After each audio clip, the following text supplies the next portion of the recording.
Okay, and we're live. Barely today. Okay, yeah, it's going to be a little strange today because Nita is not in. She actually, first she thought she was going camping, and then she woke up with tooth infection. So she's at the dentist, or at least she's on her way to the dentist. So it looks like it's just you guys and me today, along with a special guest.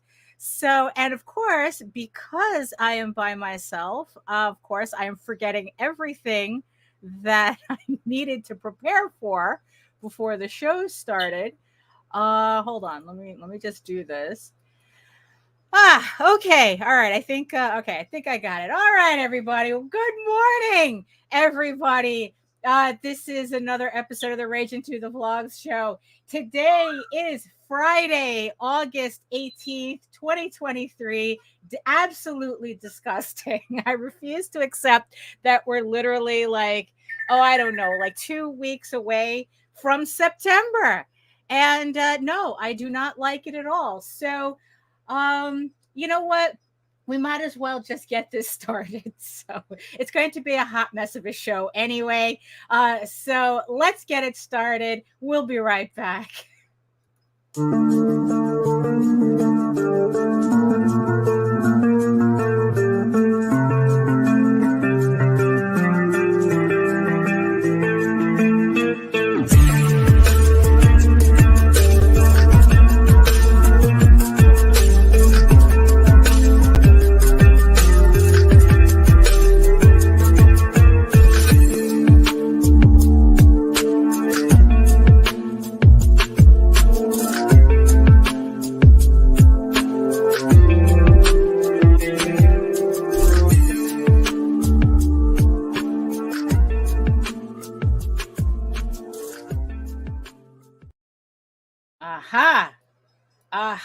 Yes. So today is a rare one. So it's just me today, but even though it's like, well, it's me and JD is in the background waiting to come on. If you missed, I think it was last Monday's show where we tried to launch the Oswald Chronicles, too much fiasco, but today, second time's a charm. So we're doing it again today. But before we get started, hello everyone. My name is Daphne Lage, and I'm a cartoonist, illustrator, and comic book artist from New York. I've been self-publishing comics since 1992, and you know what that means. Emotional damage. Especially for today.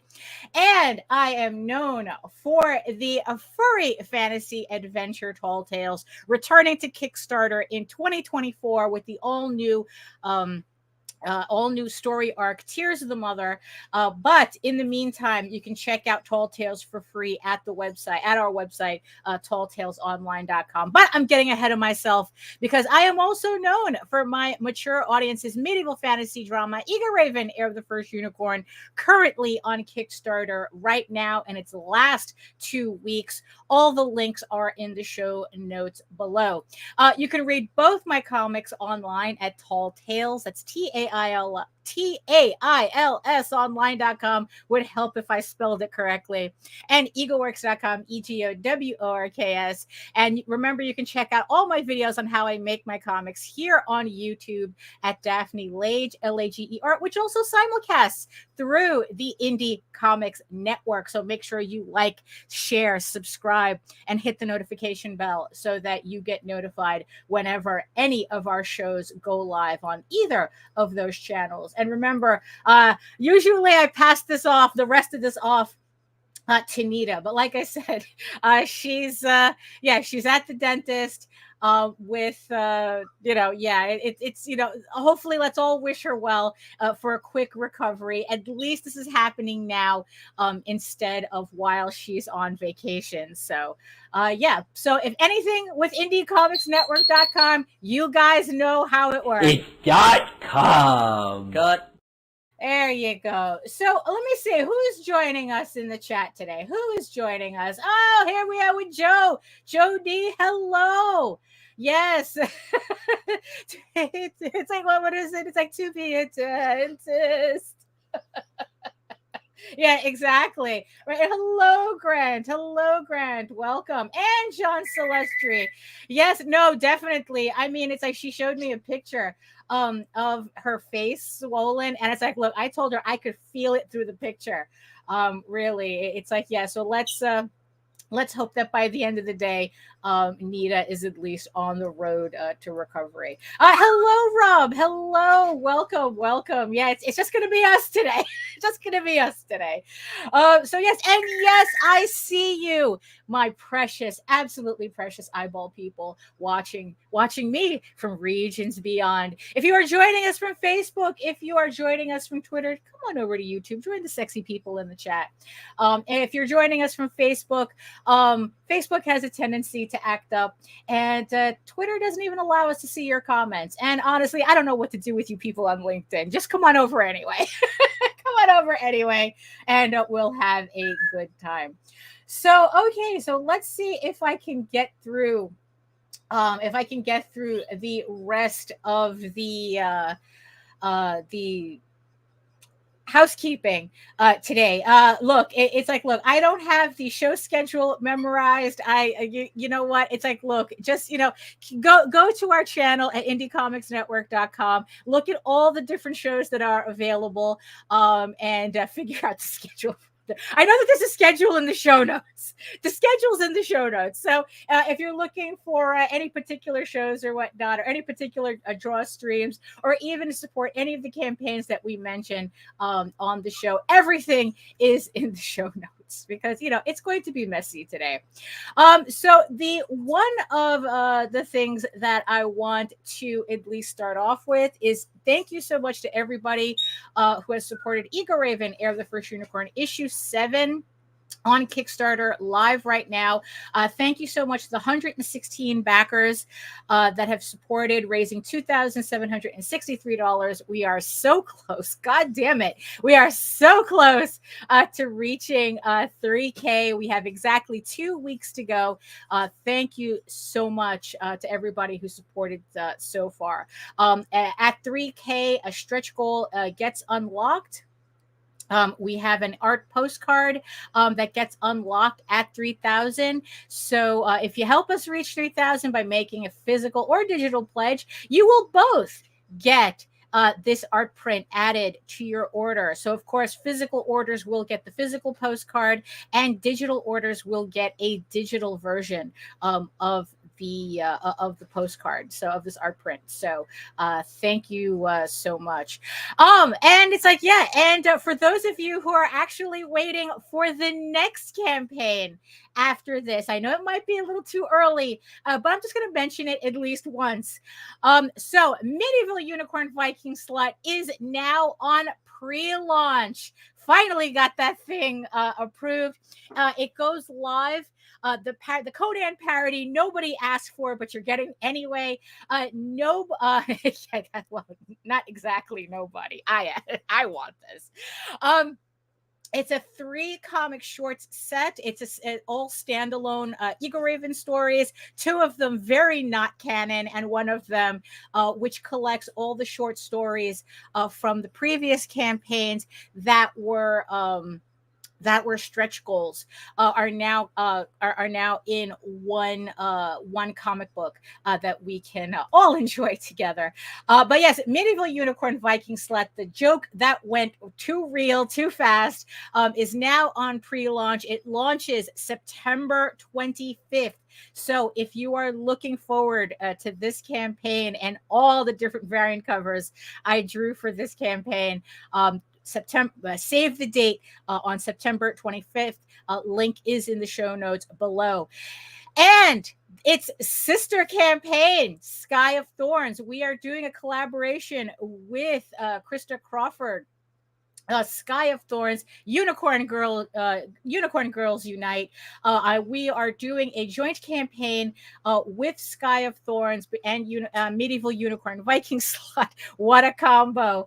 Where if you support both our campaigns, you not only will you get, there is a bonus print on her campaign that I did as a stretch goal, but if you support both our campaigns, there's an extra bonus print that you will get by for pledging to both our campaigns. So again, the link is in the show notes below. This also launches on September 25th. It is a 3-volume romance, fantasy romance series. And so it's like, so it's like, you get the sexy comics with the sexy novels. You gotta, you got your day full, you got your hands full with this. The next campaign that I want to talk about, since we're going to have JD joining us in a couple of minutes, Magi's Grace, Sex and Monsters, also on pre-launch. This is the first project, collaboration project between JD Calderon and C. Michael Lanning, our very own C. Michael Lanning, who is also at the dentist today. What a fun time to be had by all.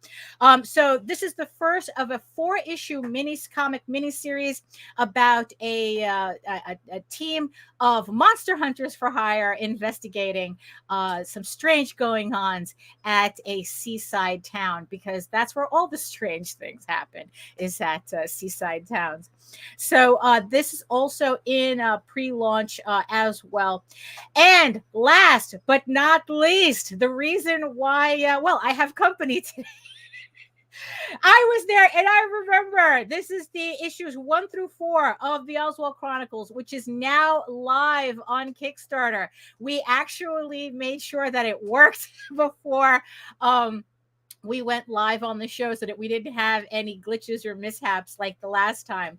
Thank you so much to the 5 people who have pledged so far. So if you were waiting for the last campaign, which was for the first 2 issues of The Light That Attracts, that is also on this campaign. So so I guess to talk more about it while we're here. Hey, Aza, are you there? He's probably in the bathroom. Who knows? He probably wasn't. Hello, Daphne. How you doing? There you go. Sorry about that. I actually wasn't in the bathroom. I was talking like an idiot, and the damn mute button was on. Oh, okay. Yeah. All right. So there you go. Yeah, that happens. That happens. So at least this time around, we were actually able to launch the Oswald Chronicles successfully. So do you want to give us a quick rundown as to what's going on with this campaign, considering what happened on the last time? Okay. Well, the last time, things occurred, things that shouldn't have occurred. Right. But they occurred anyway. Mistakes happen. Just goes to show you that no matter what you do in life, cross your T's, dot your I's, check it, double check it, and then triple check it. And even when you do that, check it again. But regardless, it taught me a lesson on this one, fixed it up. And what I did was I already had this campaign in the works when I launched the other one. I canceled it. So I said, you know what? Let me just combine the two. I'll launch this one. And that's what I did. So we got an early bird special. First 45 physical backers are going to get a coaster and a little metallic foil. A little glitter sticker. Yeah, a little glitter sticker thing. Yeah. Actually, it looks really cool. I like it. So. Oh, by the way, let's thank Grant, who's following Magi's Grace on Kickstarter right now. So thank you so much. Yes, thank you, Grant. Oh, and Rob's like, are you running 2 accounts, or did they let you pre-launch while running a live KS? No, I had to. It's the same account. I had to. They rejected the second campaign the first time, which I was expecting them to do. And what I did was I told them that I was planning to launch on the 25th, but I needed the pre-launch page to do pre-advertising, pre-promotion, and they allowed me to have the live campaign. Well, it's not live, it's on pre-launch, but they approved it so that I could do the pre-launch. So that's what I had to go through. So yeah, so if they reject you the first time saying you have to finish the first campaign, just give them your date, your date for when you're actually going to launch the next campaign, and they'll probably let you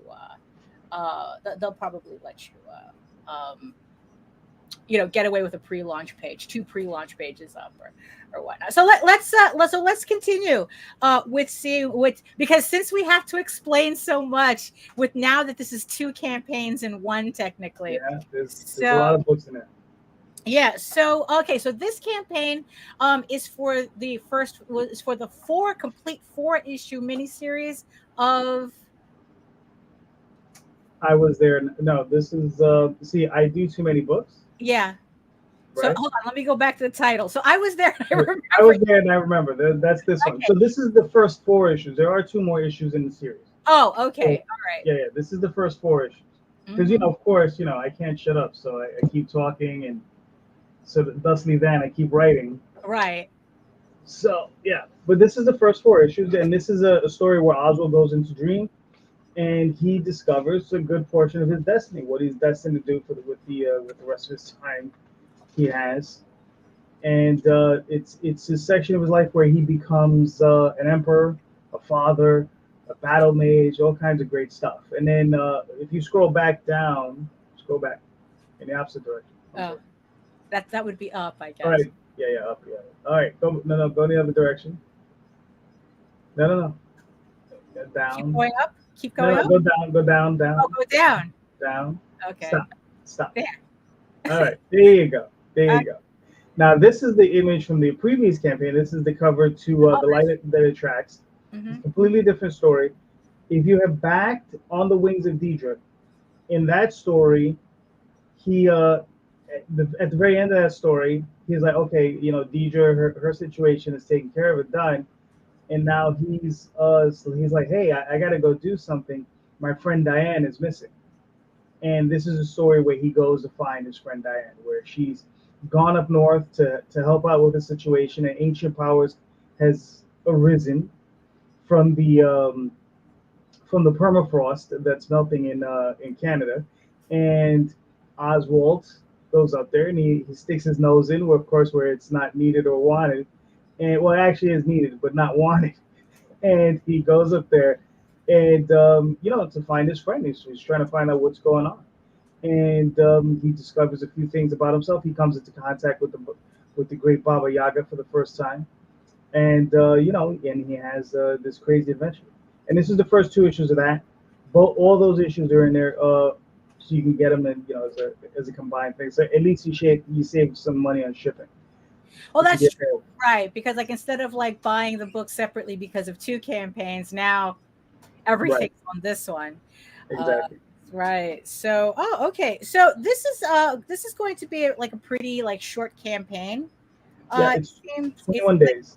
Right, and it's pretty basic as well, I think, right, in terms of. Oh, yeah. I kept it simple, as far as what I'm trying to, what I'm offering is just the books, and the more books, PDFs, obviously, and then on the add-ons it has probably more. It has even more stuff. So it has some of the prior issues you can pick up.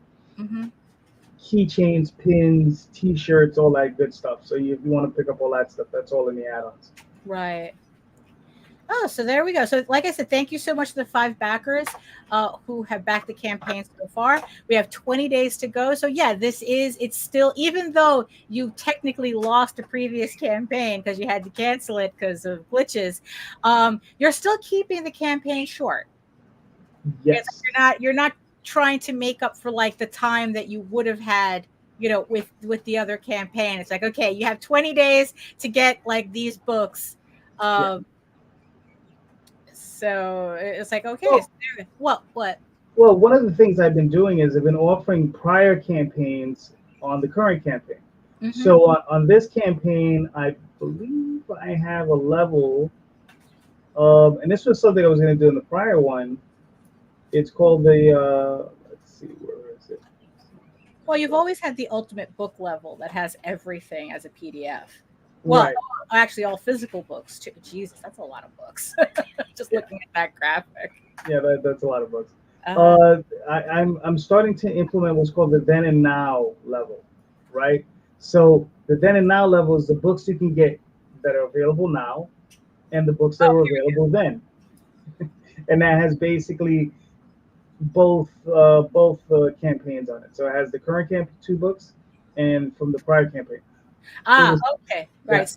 So this is what like okay. So this way, it's like if you missed the last campaign that didn't happen, it's here. This is the it's level to it's kind of there get right. exactly. It's also available as an add-on if you just get the regular level. Right. Oh, But yeah, it's all there. So right. and the thing is, it's something that I'm going to be implementing from now on, so that even if you miss this campaign, right, you'll be able to get it on the next campaign. Mm. Well, but that's always, that always a good idea to do. It's like because there's no reason to kind of like create a false scarcity with previous campaigns. If the Right. whole idea is to get people to read the series. Mhm. Yeah. So let me see. So let me just. Okay, so we're just going to put that to bed a bit. Like I said, thank you everybody who supported the campaign so far. It's like, oh, Grant says, see, Michael Lanning was on my show on Monday, and he recommended I follows the Magi's Grace Kickstarter. Oh, good, very good, very good. Very nice. Because that's an upcoming project for you. That one, I think, what you're looking to launch that one. Monday the 28th. The Monday, yeah. So it's like it's one So, do you think that it's going to be a little odd running like two very distinct campaigns, kind of at the same time? Even though it's like they're very, like different projects for you, or My wires it gets crossed on this one because my other campaign would have been done right? by that point. But yeah, it'll be interesting. It'll be interesting. Right. So we'll see what happens. But there Right. are two separate audiences. There are different audiences. True. It depends. What you're interested in. One Right. is a little bit more, monster hunting, bad girl type of deal, Right. right? With Magi's Grace, and then with Oswald, you have more of a, high fantasy, Mhm. action adventure Right. type of story. So it just depends what you're looking for. So Right. Yeah. So okay. and So and, and and and if there's you more. like both, you can get both. Oh, so you'll have so you can No, no, actually. no, no, no. There's not a crossover thing, but you can actually go physically buy both. That's right. Oh, okay. So like Oswald's going to be available as add-ons on this campaign? I No, thought that's not. I just said that's not what I'm doing. right. What I'm just saying is you can get both. You just get them if you Oh, want to I get them. see. You could just support both the campaigns. Yes, So you there's can get them. always going to be an Oswald campaign going live no matter what you're doing. Yes. Yeah, okay. That makes more sense. So now that you're combining, even though you've combined these two campaigns, not Magi's Grace, but the two Oswald Chronicles campaigns, but at the same time, you're getting kind of simpler with your campaigns as opposed to kind of making them more complicated, as with a lot more items and levels. So what you say? I guess it's safe to say that we've done around like 30 something campaigns, like more than that, right? I let's see. Okay. Of course, it doesn't have it on this page. But yeah, I think I'm up to 31, 32, somewhere in that area. Right. Yeah. And so it's like, do you see, so I know that we've talked about how that there are people who are like going, oh, it's getting harder and harder to fund, uh to kind of like succeed on Kickstarter, whatever that means. But at the same time, it's like there is no consensus as to what's causing that.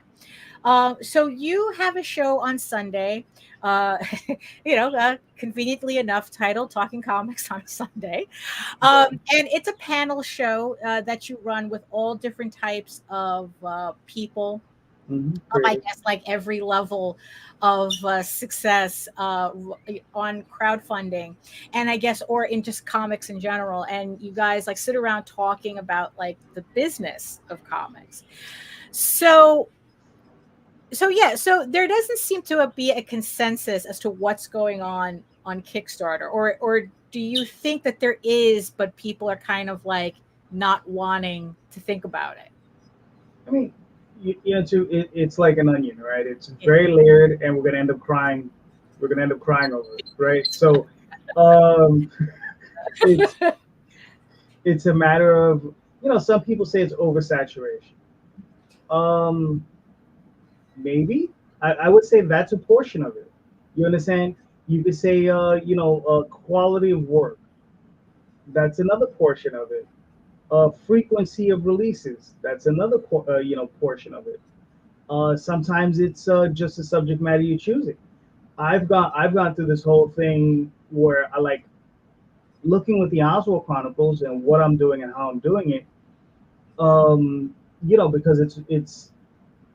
it's a YA book, more or less, right? It's a it's definitely for adults, but it's also for younger readers. But probably within, like I always say, if they can watch Lord of the Rings, it's good for them. Then that's fine. It's not really meant for really young readers, right?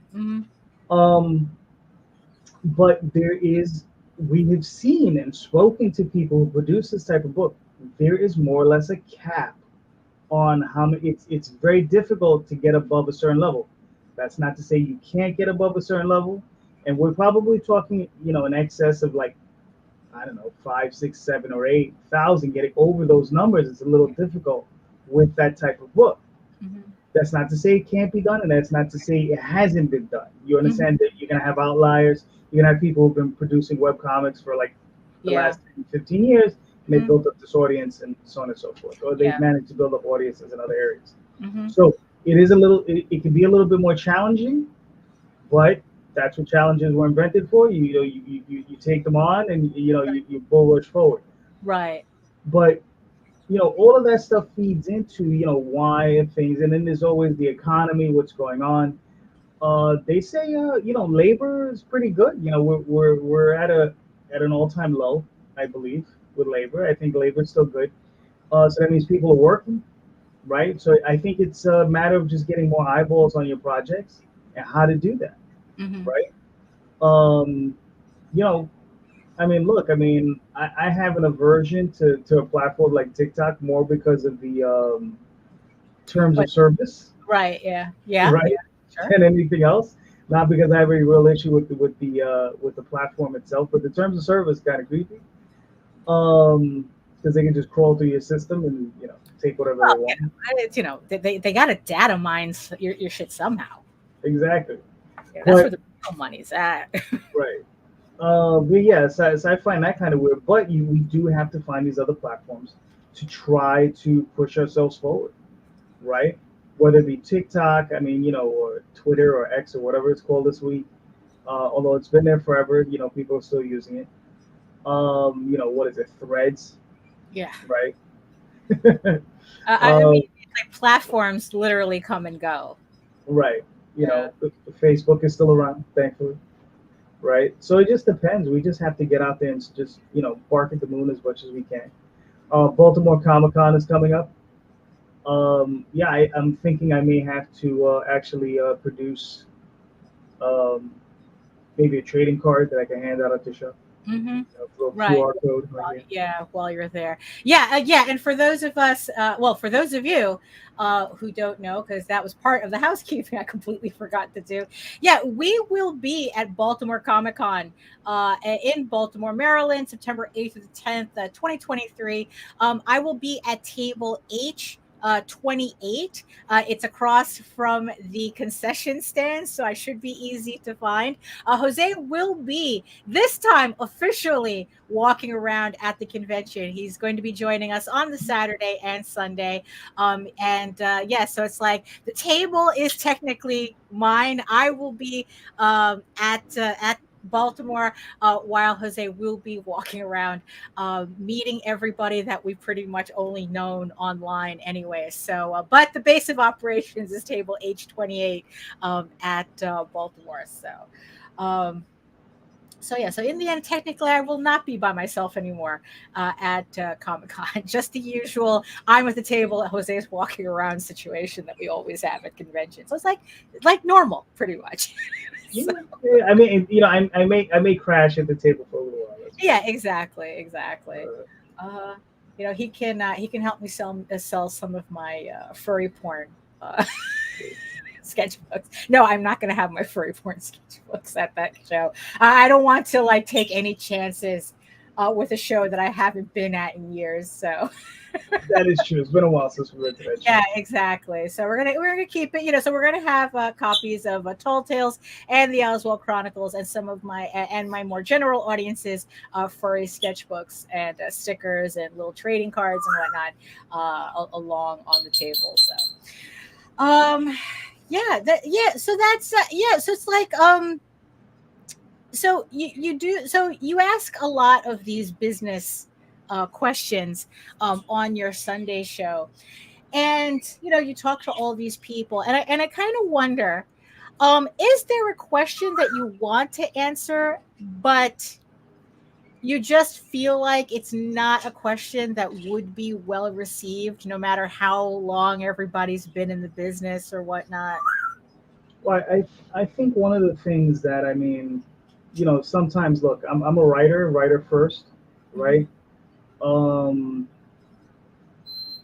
Business person, publisher, all that other jazz, second, right? So writer first, and I think one of the issues that I think a lot of creators have problems with is that they don't focus enough on the actual physical work, right? Nobody's perfect, right? But we should all be looking to achieve something that is beyond us, right? So we're seeking that perfection, even though we're not perfect, and we never will be, right? But we can at least try to achieve as close as we can get to it, right? And I think what it is that not enough people study the craft enough, and it's a difficult subject because I don't want to sit there and be like, well, your stuff's just subpar, Right. blah blah blah, and just be like, I'm a pretentious ass, being there. I mean, I like to encourage people, but the one thing I've been telling people is, practice, practice, practice. Read your scripts over, go over them as many times as you can, and just keep editing. You know, it's I think the only way to really try to get the best work out of yourself. I mean that's it. I mean, yeah, and read. Look, there are a lot of books on writing, and when I was younger, I didn't believe in these things. I'd be like, you don't need a book to write, right? That's what I'm doing. I'm making a book. I don't need a book, right? But as you get older, you start listening to people. You're like, oh, okay, well, this person is sagacious, so let me pick up their book, and you read it, and you do learn things. And there are nuggets of wisdom within these tomes that are very useful, right?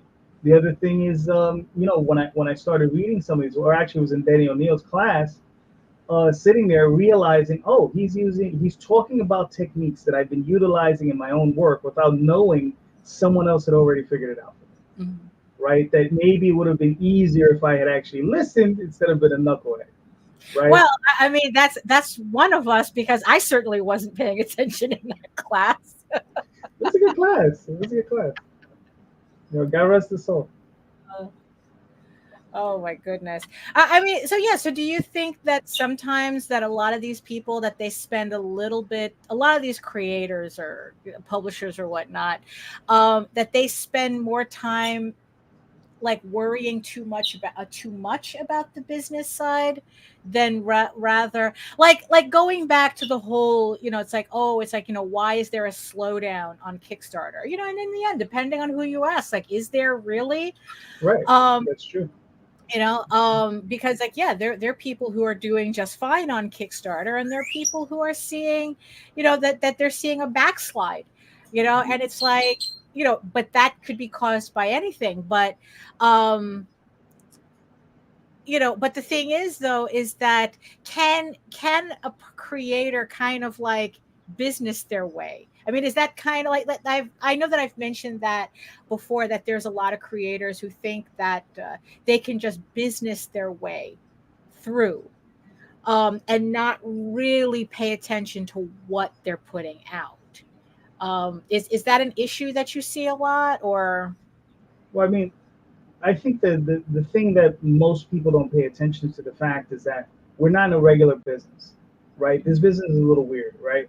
We are in the what is it? The art of commerce, right?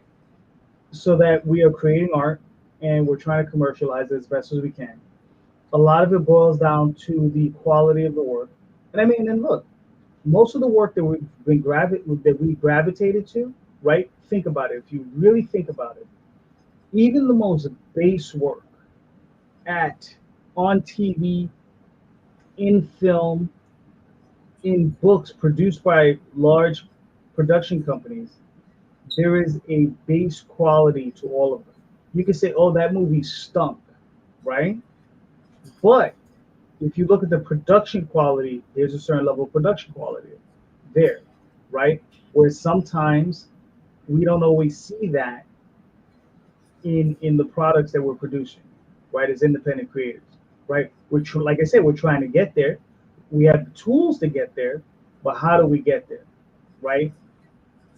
I mean, they're focus groups. We can sit down and criticize one another and make suggestions, right? And that's the thing. Like, I don't want to tear anybody down, because that's not my purpose. My purpose is, what I want from everyone is, I want to read your absolute best book. You understand? I want more really good books. I don't want to have to go to Marvel and DC to pick up good books, right? Although they're not really producing many these days anyway. But, I want to go to my Kickstarter, indie brethren, and pick up great books. I can't even tell you how many times I've backed, I believe, over 350 campaigns. And I can't even tell you how many times I've gotten packages, gone through, oh, cool, I got a book, I start reading it, and I'm disappointed, right? The books typically look good, but I start reading them, and that's where I get disappointed. I'm like, okay, well, this person doesn't understand structure, this person doesn't, the core things they don't understand about writing. Right. And they're just things, I mean, these things can be learned and practiced, right? But they didn't go through that process, right? Now, that's the beautiful thing, that we can, as independent creators, we don't have to, as independent creators, we can learn on the job, right? You look at someone like Dave Simmy, you look at those first 25 issues of Service, that was him learning on the job, all right? You look at those that's roughage, that's rough. Those first 25 issues. But once he gets past a certain level, man, he is killing it, right? And he kills it at a very high level, I guess, for the next 27-year run after that. I mean, just at the highest levels, right? So we have to try to get through that. And I think people don't give themselves time to mature. Daphne, when we started, right, we were just discussing this the other day. We started when I think I met you, I was either 17 or just turning 18. Yeah, right? Yeah. You were 15, 16 years old? Yeah, I was in my sophomore. It was in my sophomore year at Art and Design. Right, and we were working on a book called Revelations, which we didn't know we were working on that book. We just knew we were working on a short story. Yeah. Right? And you redrew that short story about how many times? Well, I found an entire issue of Tall Tales that was completely redone. Like, I barely remembered it. Like, there was like there probably must have been like 2 years before, like, when we started and when we actually published, 2-3 years. Right. And we were drawing pages the entire time, but none of that work. I think like 99% of that work we were doing in that 3 years never made it to print. Right. And I think that's that's the thing. It's too easy to go from paper to the printing press these days. You Yeah. understand? We had to go through it one step at a time, and at the time we had to print 3,000 books just to get anything done. So it's not like we had POD where we could print up 1 copy, 10 copies, or whatever. Right. So so Joe has a question. Doesn't that come from not understanding the balance of production between art and writing? People are overly concerned about the quality of art where things like lettering and story are looked at. yeah. I mean, what else can you say? Is that yes, there's definitely an imbalance there.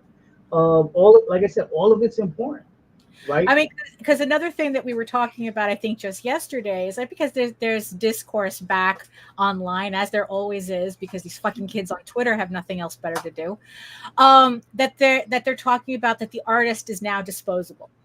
You know, that it's the writer who carries the comic, and nobody really gives a shit about the artist. It could be anybody. And you had said on a previous show that a good story can kind of save meh artwork, but if the art is really bad, you better be like Neil Gaiman or Alan Moore to save that book. Yeah, I do feel that way. I think bad artist can keep people from enjoying a comic book. Yeah, if artwork is really inept, yes, definitely. Just like an incredible artist. Listen, how many times have we just bought a book because that's Arthur Adams cover? Oh yeah, right. And the artwork is complete. I mean, and the writing is garbage. Right. All you're doing is looking at the book. How many of those books have we purchased? We purchased. I have scans of them. Artwork. Yeah, just for the artwork. Because the story is trash. You have one particular one that you still can't believe exists. I think it was not Terry Moore. It was Terry Dodson. Oh right. Yeah, it's like absolutely gorgeous book. Beautiful book. Beautiful book. Beautiful. I read it every time, and every time it disappoints. How it pains him to remember. And he says that the story is absolute garbage. Yeah. Every time I try to read, I read it, and every time I read it, I get thoroughly disappointed. Yeah. Thoroughly. So great artwork. So a bad story can be carried by great artwork, but a great story cannot be saved by bad artwork. There's certain writers that can definitely pull it off. Yeah, like you said, it's like, okay, so you better be Neil Gaiman then. Right. I think like in Sandman, there's some points in there where there's artwork in there that's serviceable. Right. I think there are periods in there where it's serviceable. It's not the greatest artwork in the world. Right. It's serviceable. It's a good artwork. Then eventually you hit P. Craig Russell, where it's just like, whoa, like it's incredible looking. He worked with J.H. Williams. Right. That was incredible looking. Charles Vess, obviously, that was incredible looking. And then he has other artists in there that also did some great work, but there's some of it where it's just like, oh man, like dude, like I know you guys were selling numbers. Why did you guys sell all this? But whatever, they made their decisions. They did them in fine. And there are other series like that as well. There's some writers that can really, really pull it off. But if you're gonna pull people, and again, we're talking about people in the mainstream. We're talking about Marvel and DC, right, where they have the budgets to really promote these things. Whereas independent creators, if I just see your book and I see your artwork on the book and it looks not that great, right? That's my first impression. Right. And I have to sit back and be like, oh, is that really worth my time? Right. Because that person doesn't know how to pick out a good artist, at least just for the cover. Right. And the thing is, and how many, and it's like, look, and we've read books with atrocious lettering that it's look, it's like, look, you have to be Mobius for me to put up with an entire book of atrocious lettering, which we did. There was this reprint of the Incal where it's like the lettering was so tiny for no reason whatsoever. Yeah. And it was just like any other book we would have just put away. Right. And it's not that the lettering was atrocious. The problem with the lettering, it was just small. It was just way But too... it defeats the purpose of the lettering. If I have to turn on all the lights and make sure I have the right reading glasses on, just read that. It might as well have been garbled because I can't read it. Yeah, You know? it's one of those things where I was just like, who the hell let it? And I've read other books like that too. I was just like, what are they doing this in 6 point? And it's just like, what the hell is this? Right. Yeah. You know, so it's like, because you had mentioned the thing about production value. And it's like, I know we've had this debate before where it's like production value for me, like if you're like, it's useless for me to tell me that the CGI in the Transformers movie is excellent. Like that's like floor level expectation for me. It's like I expect the CGI to be good. So that's not how you can impress me. You know, you have to be like incredibly entertaining. The story has to be somewhat entertaining. But like to tell me that the CGI has, you know, is like, oh, excellent production, that's like you're not telling me anything because no, that's the expectation. You know, and I think that with comics for me, it's the same thing. It's like it's like, look, I expect good artwork in a book. In a comic book. It's half it's half the product. If I just want to read a comic, I read novels. Because it's like if you don't have that combination of artwork and writing that comes and everything else and the rest of the production, you know, if you don't have all of that coming together to make a comic book, you don't technically have a comic book. Because it's like if you know, because it's like if you're gonna say, well, the writing's really good, great, I'll read a novel. I'll go read a novel. I don't need a comic, you know, to just read. You know, it's like it has to be an all-encompassing experience. So for people, you know, to have people to have this ridiculous discourse that, you know, because it switches back and forth. You know, it's like, oh, artists are disposable, and then in a couple of months, writers are parasites. You know, it's like that's kind of like how it goes back and forth in this discussion. Well, I mean, You know? we've had this conversation privately. Whereas, like, you know, for myself, I mean, it's just a pendulum swinging, right? We had the 80s, right? Where we had, like, especially the mid 80s, 85, 86, 87, where we had a bunch of great stories come out. We had John Byrne on Superman, who I don't think gets enough credit for that. Frank Miller, Dark Knight, Daredevil, that sort of thing. We have Alan Moore with Watchmen, right? And there were other things that also came out during that period. All good, a lot of really good stuff came out during that period. And not just 4 or 5 years later, we had the Image Crew come out, 91, 92. There's 5 or 6 years later, these guys were out there and they were producing these books. And look, they look great, but they weren't necessarily the best reads, right? They, you know, these were books who just, they just failed on that level. Just candy, pretty much. They look good. They look good. And I mean, we don't have to get into like whatever, you know. I mean, they did what they did. But again, the pendulum has swung, whereas people are like have gone from like, oh, the pretty book to something that they want to read, especially in. And the thing is, I think that pendulum especially swung from like the early 2000s to like 2000, 2012. And I'm talking about the major companies, right, where you had people like Warren Ellis and Ed Brubaker and a bunch of others, Jeff Lemire, Matt Kint, and all these other guys. And some of them are still working, obviously, but a lot of them just doing indie stuff. But if we're talking about the big companies, that they came into these places and they did excellent work and they were producing great books. But, you know, that I just think is that pendulum swinging, right? So eventually, like you said, it's going to go back to, you know, writers suck or whatever it is. And, you know, and that's what it's going to be. So yeah, that battle is always going to be there. Yeah. But I think that, but I think it's safe to agree that we agree that a comic book has to be the full package. It helps. It helps. Yeah. You know, I mean, there are different ways to do it, and I tell everybody is like, look, art is expensive, right? So if you're a writer, art is very expensive. What I suggest is try to find someone you can work with, right? Save money.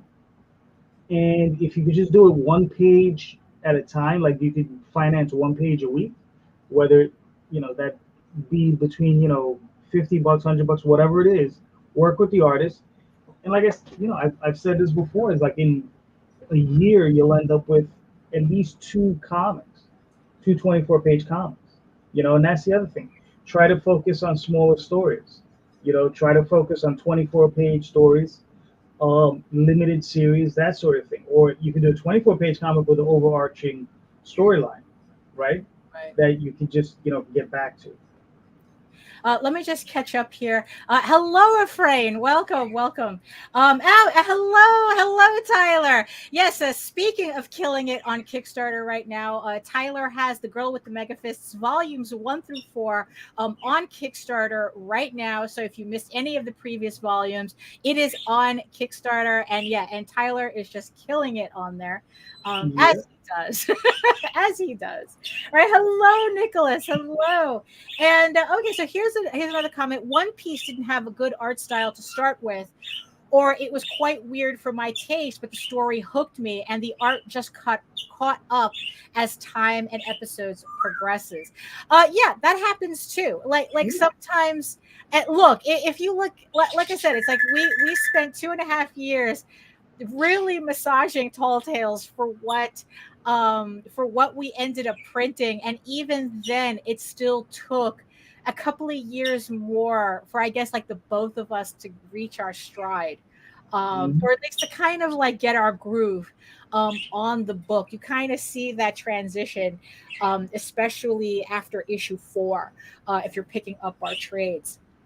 So that's, but the thing is though, is that, yeah, it's like I can kind of, like, I can tolerate kind of like weird artwork if the story is good enough, and then I can push through that way. But sometimes if the artwork is just like way over, it's just not like it could really so yes, that's why it has to be the entire package. I mean, because you don't know what's going to stop people from enjoying your book. Because it's like there's beautiful books that I refuse to read because I literally can't read them. I cannot stand the lettering. I mean, growing up, one of the books that I could definitely point at that was a little jarring when I was a kid was New Mutants, right? So you went from, I think, like Bob McLeod and some of these other classic artists, right? And then Bill Sienkiewicz comes in. And Bill was, I think, in a transition from like Moon Knight. So Moon Knight, he was drawing, it was more or less just a Neil Adams poem. Right? And then he hits New Mutants, and I'm pretty sure the transition was already happening, where he was becoming Bill Sienkiewicz. Okay, the Bill Sienkiewicz we know today, right? And you can see that when he gets in there, the style just gets weirder and weirder. You're just like, what the hell is this, right? Yeah. And the stories are awesome, and it was just like Chris Claremont was firing on all cylinders, doing great work. And this was one of those things where it's just like, as a kid, you first see it, and it's kind of hard to wrap your head around, because you're 15, 16-year-old. You're like, this is not John Buscema. This is not John Byrne. This is not George Perez, right? This was something completely different. Yeah. It looks good. It looks funky. It's kind of ugly, right? But what is that? Why why is this like this, right? And listen, and it was a fun ride to go down, when you get to see that stuff, especially when you get to like, I think there was an issue where he does like a Snow White issue or something, right? Where he has like fairy tales and the giant bear and all that stuff, and the stuff just looks great. And this stuff was printed on newsprint, so I mean, it looked good on that stuff. So yeah, it just takes time to develop, to really get that feel of these weird art styles. And that's the thing, is like there's a big difference between there's classically good looking, right, and then there are just other styles that, like, may put you off a little bit, and you may have to grow accustomed to it. Like we've had the conversation where Jack Kirby, it took us a long time to really appreciate his work. Right, growing up, I didn't like his stuff. Right. Yeah. Exactly. Right. Growing up, I didn't necessarily care for his stuff, but I grew into it. I started looking at it, and it was funky and it was weird. I was like, okay, there's something there. And then eventually we went to a show, we got to see his pencils, and that's really where I got to appreciate it. Right.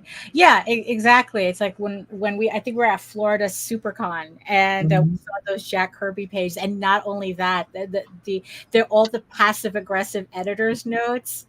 in Yeah. the margins, and it was just like that. That's where it's like, oh, now I get it.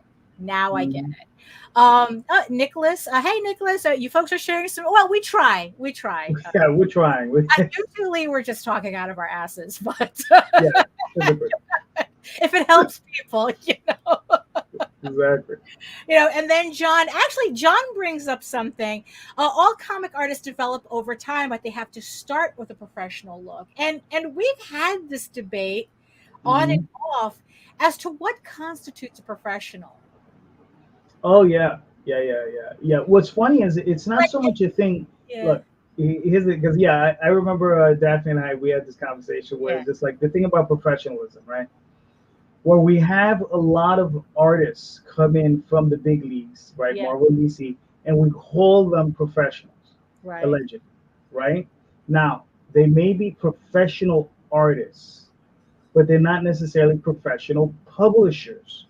Okay, so that's why you have these artists that come in and they produce this work, and it takes them 3 years to fulfill a campaign, right. right? They, Or it takes them 10 years.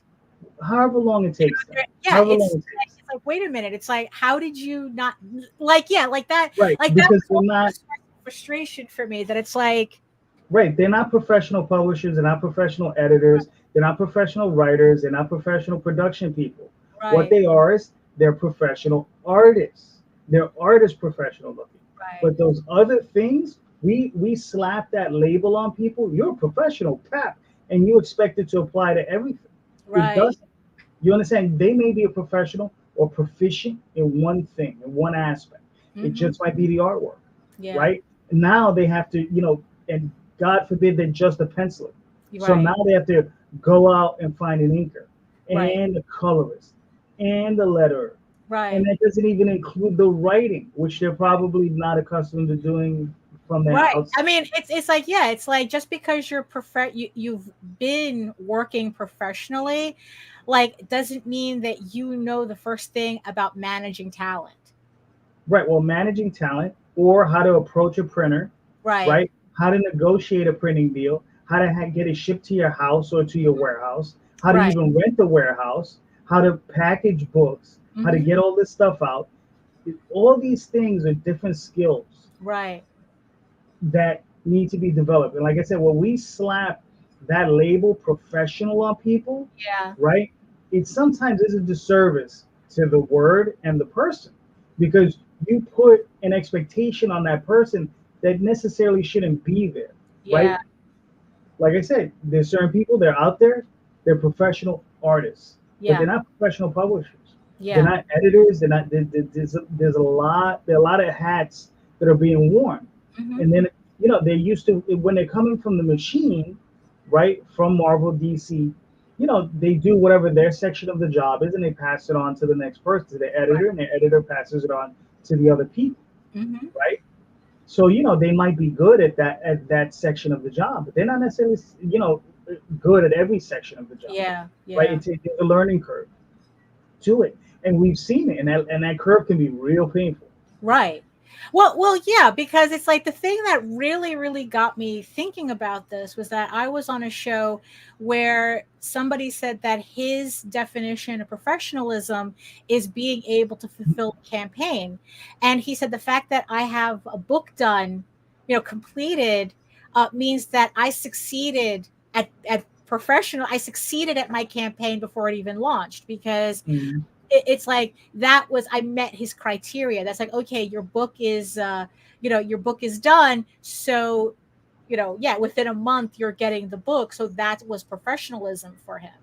And I found that strange because, which was part of the frustration, is that like I always felt that fulfilling on time should be, again, kind of like using the Transformers thing, that's like floor level expectation.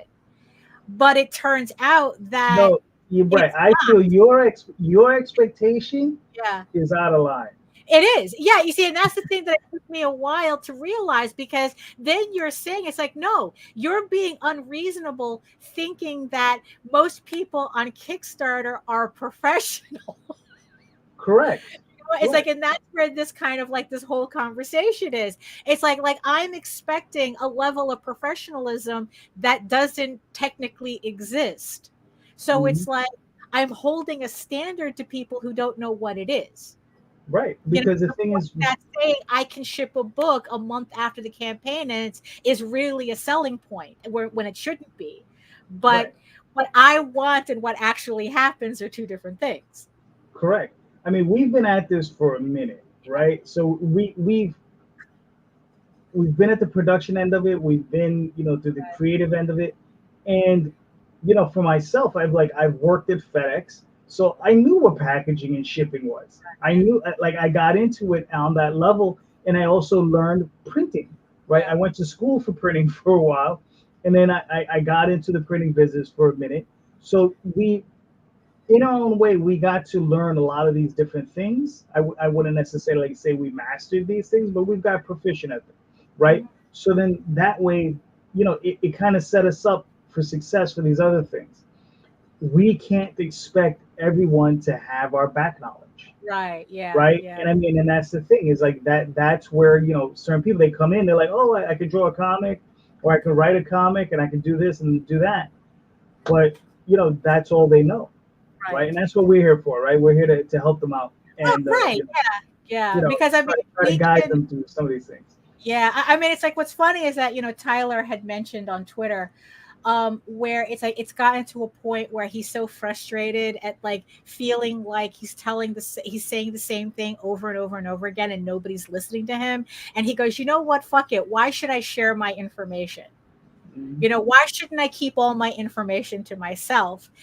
And the funny thing is it sometimes is very frustrating to I mean, we've been doing these shows for what, 2 years now, where we're giving out all this information and our personal thoughts and learning and also learning as we go along. And it's and we keep seeing people doing the same mistakes over and over and over again. It's we had a discussion about this, but I mean, what makes you what makes you not go, fuck it, I'm not talking about this anymore, nobody listens anyway? Well, the thing is, it's the discussion, right? Because the thing is I'm still learning.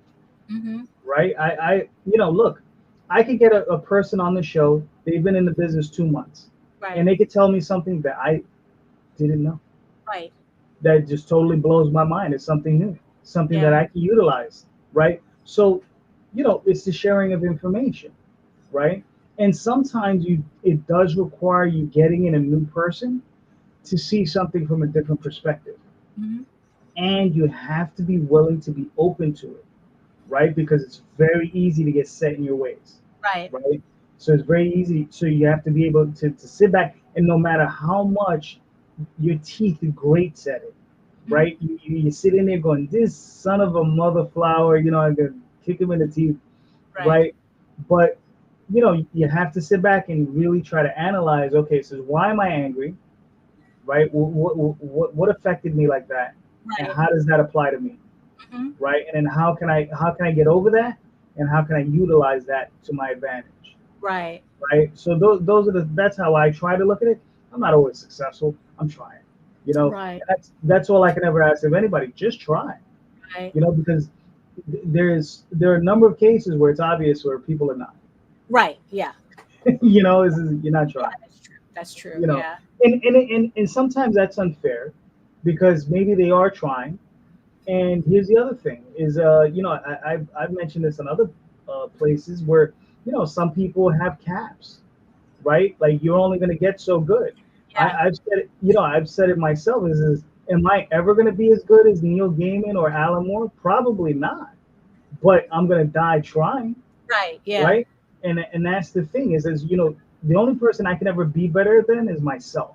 Right. Yeah, exactly. So today I'm going to try to be a better writer than I was yesterday. Tomorrow I'm going to try to be a better writer than I am today. And that's it. And you just keep trying to push forward and just produce the best quality books you can produce. And here's the thing. If you can sit back and question, really question, is this the best book I can put out? Look, none of us are probably putting out the best book. True. That's true. Because our aspirations are just out of the reach of our skill. Exactly. And that's not necessarily a bad thing, because it gives us something to strive for. right? It always gives us something to strive for. So we're always trying to move forward like that. But I feel that not enough people think that way. Right. Not enough people are like actually trying to strive forward. They're like, they get to a certain spot and they're just living there. Right. Hold on. Let's just to catch up a little bit here. So John says the creator needs to know all the aspects of getting his or her work to the public. That's what I mean about being professional. And he goes, I've got two heads to wear my hats on. Yeah, that's what it feels like. Then Joe goes, well said, there's a continual process as you put on different hats during the project. This is why being a one-man army has a lot of responsibility to learn. And then he goes, expectations. I like this one. Expectations can lead people astray when it comes to production, especially through crowdfunding. Crowdfunded project does not equal professional. And it's like, yeah, that's 110% correct. Yeah, that's the 110%. thing I had to fight. I mean, it's funny. It's like I'm willing to expect more people to not listen to advice.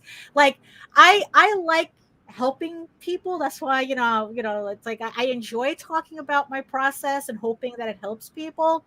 But I also understand that you could tell the same thing to 100 people and you'll be lucky if like 2 of them listen to it.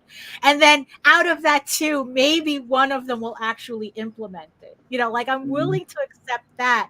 But yeah, the crowdfunding as professional thing, I had to get over that. Like now it's kind of like, I mean, to be, I guess, it's like, always keep your expectations low. That way you're never disappointed. Right. It's like, that's kind of like in the end, now it's like, that's kind of how I look at crowdfunding now after we had this conversation, or like just the whole idea of professional to begin with. That it's like, again, it's just because someone's professional on one end doesn't mean they're professional on where you think they should be. Right. And yeah, and it's like, yeah, so so that's the thing though. It's like if you're looking for professionalism in terms of crowdfunding, yeah, both our books are done. Yes. The books are done. The Oswald Chronicles, the books are completed for this. So once the campaign is over, you will get your books about like 4 weeks, barring any delay at the printers, about 4 weeks after the campaign ends. So the books are ready, the books are done. Like I forgot who told me this. So it's like, if your idea of professionalism and succeeding is that we're able to fulfill because our books are done, then here you go. We've met that criteria. So so thank you to the 8 backers who have backed the campaign for the Oswald Chronicles, a successfully launched campaign for the Oswald Chronicles. I was there, and I remember issues 1 through 4, which also includes the first 2 issues of The Light That Attracts, which was the campaign we were supposed to launch last week, but it glitched out on us. So Jose combined it with this campaign, so now you're definitely not missing anything. So the links are in the show notes below. I was there, and I remember for the Oswald Chronicles. Thank you again to everybody who pledged so far. And also, EGORAVEN, Heir the First Unicorn, issue 7 is on Kickstarter live right now, as you can see right here. Thank you so much to the 116 people who have backed so far. We have 13 days to go. For Oswald, we have 20 days to go. So not a lot of time. There's still time, but not a lot of time. So why wait? Make sure you pledge to both our campaigns. Because why not, right? Because within 4 weeks of the campaign's ending, you will be getting our books. So I was just very happy to finally send out the last book for our Tall Tales campaign for our So I Thought. The very last package went out for that. So that campaign is completely closed now, is officially closed. Thank you so much for everybody who also supported that campaign. So just to show you, it's like, okay, you know what? If this is your definition of professionalism, this is what we're offering. you know. So so there we have it. I think another successful hour, as Jake would put it, another successful rotation for the Ragin to the Vlogs show. Again, Nita was unable to join us today because she's at the dentist getting an abscess tooth taken care of. Let's all wish her a speedy recovery from that, because who needs to worry about that sort of garbage before you go on vacation? So that's for sure. Thank you, everybody who joined us in the chat. Thank you so much for keeping us company. Yes, and thank you so much to my beautiful eyeball people who have watched the entire hour, keeping us company from regions beyond as well. Thank you so much for that. So, Jose, because we actually forgot to do formal introductions for you, why don't you do a formal outro and tell everybody where they can find you? All the usual spots, Facebook, Twitter, Instagram, DeviantArt, all under JD Calderon, or you can just find me on theoswaldchronicles.com or talltalesonline.com, or even more importantly, on Kickstarter for the Oswald Chronicles, currently funding. Go check it out. The greatest mouse adventure going today. All links are in the show notes below. And if you want to learn more about me and my artwork and all my other campaigns, now and in the future, you're going to head on over to my portfolio site at egoworks.com, where you can find links to all of my galleries and social media sites. But I mostly post to Facebook if you are interested in seeing sketches and current work in progress and the live updates as I'm going along. And remember that you can find me also on YouTube at my channel, Daphne Lage Art, where I do a semi-weekly art live stream Wednesdays at 4 p.m. Eastern. It's semi-weekly. Usually it's every other Wednesday. Because things happen. It's like, I try to do this every Wednesday, but not every other Wednesday, about every other Wednesday. I do a live stream. You can also read EGORAVEN, Heir the First Unicorn, for free, uploading every day, Monday through Friday, if you want to check it out and kind of get a sense of everything before you support the campaign. And also on the website, you can download a free 16-page sampler of the first issue of EGORAVEN, Heir of the First Unicorn, so you can read it. You can read that sampler again before you support the campaign. But if you prefer your fantasy to be more of a furry Lord of the Rings adventure, you can follow the link over to Tall Tales. That's TAILSonline.com. And not only can you read the first 20 issues of Tall Tales for free, there's a lot of reading on that website. You can catch up on the latest story arc, Tears of the Mother, which is also currently uploading Monday through Friday. So thank you very much, everybody, for joining me and Jose on this special edition of the Ragin to the Vlogs show. Again, all the links to all the campaigns are in the show notes and in the chat.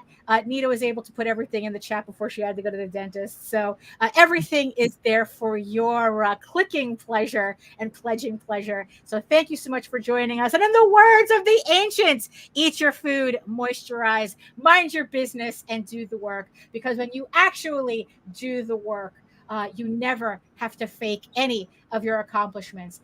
Thank you so much. We'll see you all next time. Thank you. Oh, that's the wrong outro. Hold on. Where's my outro? Where's my outro? You know what? Is that the outro? This is the outro.